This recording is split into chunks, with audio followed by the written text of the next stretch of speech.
بس گرزنا خفت وکس ندانست ندانست کیست بس جان با لب آمد بس جان با لب آمد کے بروگس نگریست۔ شیخ صاحب رحمۃ اللہ علیہ فرماتے ہیں کہ اکثر بھوکا سویا اور کسی کو پتا نہ چلا کہ کون ہے، اکثر بھوکا سویا اور کسی کو پتا نہ چلا کہ کون ہے۔ بس گرسنا خفت، کیونکہ جانتے کو نہیں تھا، بس گرسنا خفتو کس ندانست کے کیست، اکثر بھوکا سویا اور کسی کو پتا نہ چلا کہ کون ہے۔ کبھی سوچیں پردیسیوں کا کیا حال ہوتا ہوگا، کیا خوب لکھتے ہیں شیخ سعدی کہ اکثر بھوکا سویا اور کسی کو پتا نہ چلا کہ کون ہے، بس جان با لب آمد بس جان با لب آمد، اکثر جان لبوں پر آئی، اکثر جان لبوں پر آئی، قریب المرگ پہنچ گیا، مرنے تک پہنچ گیا، اتنا بیمار ہو گیا، لیکن کیا ہے مگر اس پر کوئی نہ رویا، اس پر کوئی نہ رویا۔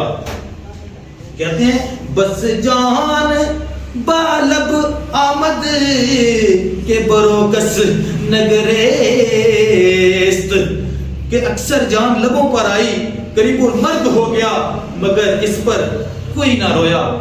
کیسے روتا کوئی کہ کوئی جانتا ہی نہیں تھا وہاں پر۔ کبھی غور تو کیجئے کہ پردیس میں رہنے والے ہمارے بھائی، ہمارے نوجوان، ہمارے چھوٹے، ہمارے بڑے، ہمارے دوست احباب کیسے زندگی گزارتے ہوں گے کہ کبھی بھوکے ہیں تو کسی کو خبر نہیں، کبھی بیمار ہیں تو پیچھے بھی نہیں بتاتے کہ کوئی پریشان نہ ہو۔ کیا ان کی زندگی ہے۔ شیخ سعدی نے اس کو بڑا اچھے انداز سے اس کو بیان کیا ہے۔ وہ لکھتے ہیں، پھر آگے لکھتے ہیں، یکی از رفیقان شکایت روزگار نامساعد بنظمان آورد کہ کفاف اندک دارم و عیال بسار طاقت بار فاقا نمیارم و بار حادر کے بار حادر قلم آمد کے با اقلیتی دیگر ونقل کنم تادر حضور تی کہ زندگی کو دا زندگانے کردہ شود کسی رابر نیک و بدمن اطلاع نباشت۔ آئے آئے آئے دوست کیا جانے کہ ناموافق حالات کیسے ہیں، بچے بھوکے ہیں، آمدنی کم ہے اور فاقوں کا بوجھ ہے، اب یہ بوجھ برداشت نہیں ہوتا۔ کئی بار خیال آتا کہ سب کچھ چھوڑ چھاڑ کے دنیا سے چلا جاؤں، کسی ایسی جگہ چلا جاؤں جہاں میرے اچھے برے حالات سے کسی کو گاہی نہ ہو۔ آئے آئے آئے